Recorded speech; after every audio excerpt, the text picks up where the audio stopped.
C'est... Une boîte de Schrödinger. Parce que j'ai à la fois envie de parler de ce film, et en même temps non. Comme le chat de Schrödinger, à la fois mort et vivant dans la boîte tant qu'on l'ouvre pas. Mais... y a un rapport avec Schrödinger dans ton film? Non. Y a un chat au moins? Non plus. Mais qu'est-ce qu'il y a dans ta boîte alors? Ton envie de parler du film ou ton envie de pas en parler? Bah... En fait, t'es sûr de vouloir utiliser cette métaphore? Parce que, bon, en tant que mec qui a écrit un livre bientôt édité, je pense que... Bon. Lucky Luke.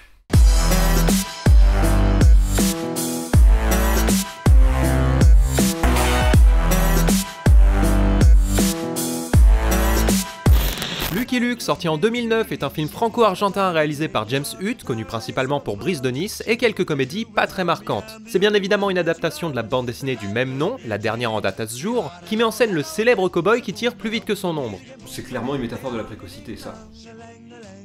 Quoi ? La vie paisible de la famille Luke dans leur petite maison dans la prairie est interrompue quand un groupe de bandits, le gang des tricheurs, vient exécuter les parents de John, ce dernier réussissant à leur échapper grâce à sa chance, au point de lui valoir le surnom qu'il suivra toute sa vie, Luke le chanceux ou Lucky Luke. Donc première scène du film, des idées de réalisation intéressantes, une genèse au surnom de John Luke et un vrai choix en termes de ton, d'autant que c'est assez audacieux de voir un film adapté de Lucky Luke qui choisisse une voix vraiment sérieuse et dramatique.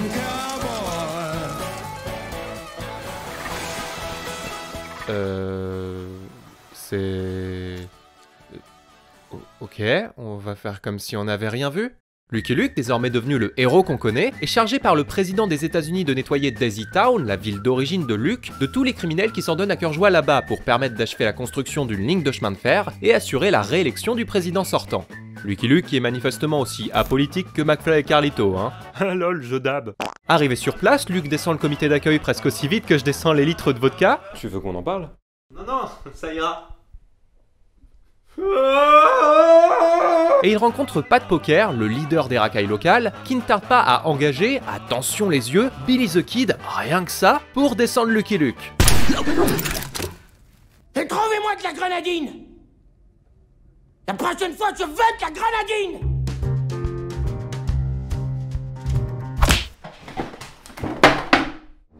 Sauf que Billy est rapidement ridiculisé et arrêté par Luke, qui met d'ailleurs tout le monde derrière les barreaux, et fait une pause au saloon local où il tombe sous le charme de Belle. Quand Pat Poker s'en prend à Belle et provoque Lucky Luke avec la montre de son défunt père, ce dernier accepte de l'affronter en duel immédiatement. Et forcément, fidèle à sa réputation, Luke dégaine le premier et il abat Pat Poker qui tombe lourdement au sol. Luke, pour la première fois de sa vie, a tué quelqu'un. Anéanti par la promesse qu'il s'était faite et qu'il a rompue de ne jamais tuer personne, il abandonne son rôle de shérif et quitte Daisy Town subitement, complètement désemparé. Voilà! Là, il y a du drame, là, c'est sérieux. Là, il y a moyen de soulever des réflexions intéressantes sur le rapport des justiciers à la mort. Voilà, bravo James Hutt, beau boulot. Hey, c'est bon, t'as fini là? Oh non! Ah, tu parles! Tu parles! Ouais, bon, c'est bon. Je parle, ça va, j'avais l'info. Maintenant, tu montes sur mon dos et on dégage.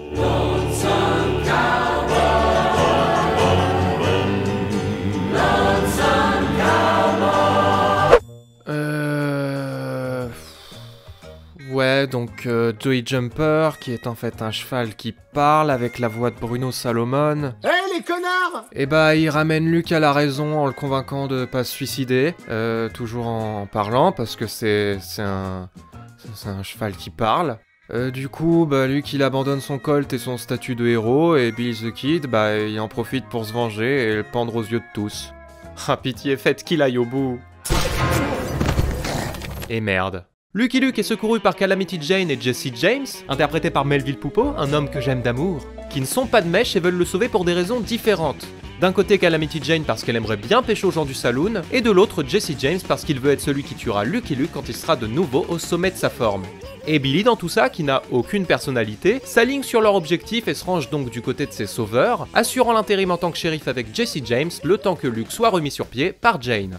Néanmoins, Belle ressurgit et prend le relais puisqu'elle sait que le cow-boy n'est pas insensible à ses charmes. Donc Lucky Luke compte Fleurette à Belle. Pour que ton rêve se réalise. Eh non mais là j'en ai marre, faut arrêter le blague de cartoon à un moment. Bon, donc je le disais, Luke compte Fleurette à Belle. Faut jamais dire merci. Bon, écoute-moi bien, film. Tu essayes d'être une comédie? Arrête.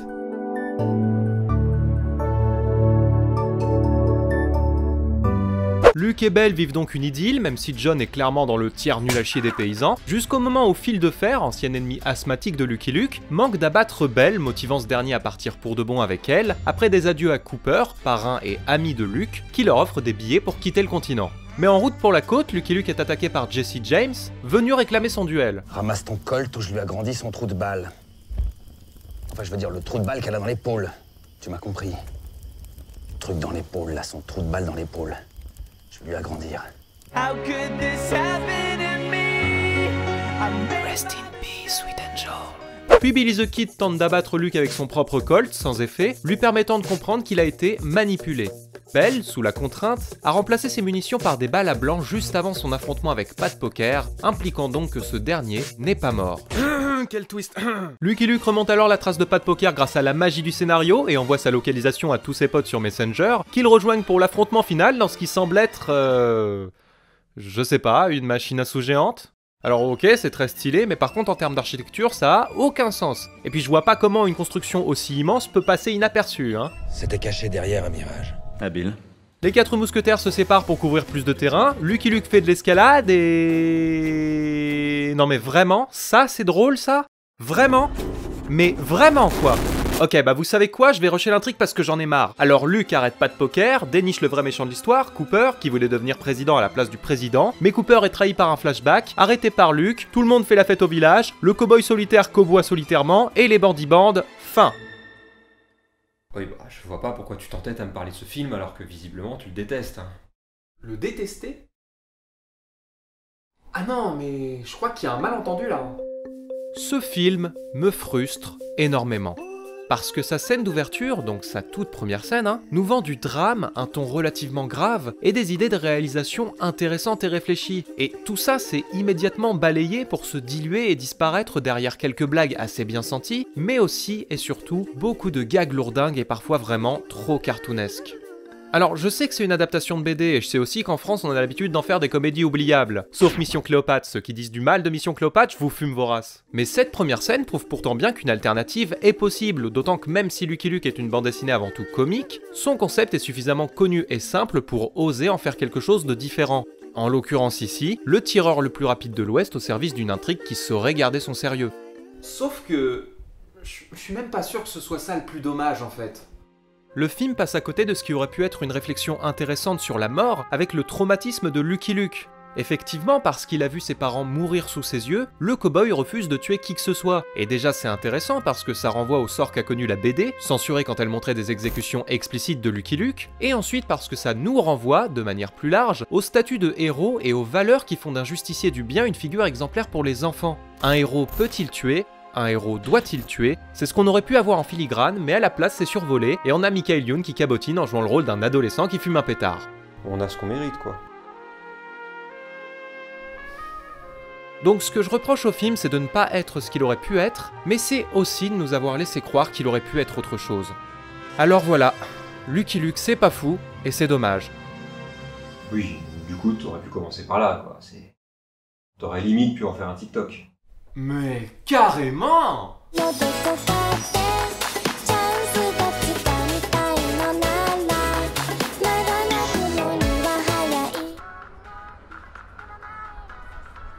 Mais comment c'est ça génial! craint.